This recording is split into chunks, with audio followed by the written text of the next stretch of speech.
Hello and welcome to my morning report chart analysis videos with me, Rich Market Analyst at Hantec Markets. On Thursday the 12th of July, let's look at Euro Dollar now. And Euro Dollar had a sharp downside counter yesterday. It seems as though this recovery move that we had through sort of late June, early July, a run of higher lows, has now been replaced by a sort of a corrective move of a run of lower highs and lower lows, breaking that uptrend, breaking below and closing below 1720. This is coming whereby the MACD lines are sort of rolling over under neutral, the RSI sort of back around the 50 point, the stochastics have crossed lower.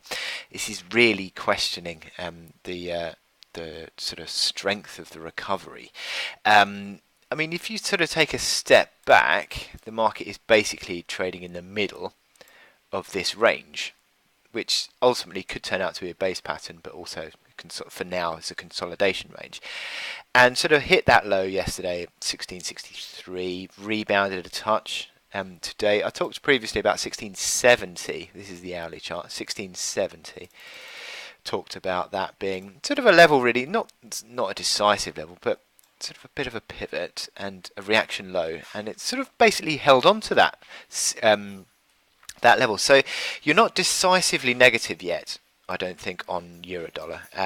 You are, though, as I said, trading low highs, low lows, and you're sort of trading underneath the moving averages, but on the hourly chart. But you're not decisively negative yet. Now, this is a sort of a slight negative bias, and that is undoubted because you've got the RSI failing at 60, pushing 30, MACD lines underneath neutral.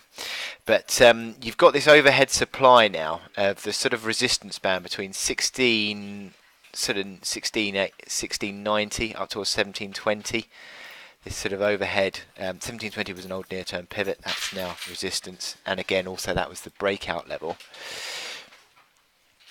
1720. So yeah, you've got this resistance now overhead that is sort of a challenge for the bulls. So if they can't break above that, then it's going to continue to sort of deteriorate the outlook. But it's not negative, especially negative yet.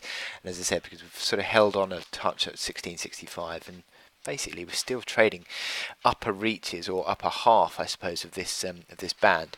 But if you now start to see the market sort of forming continued lower highs and lower lows, and these moving averages, and momentum indicators falling away, then yeah, you'd start to get a little bit concerned again. But for now, it's not decisively negative.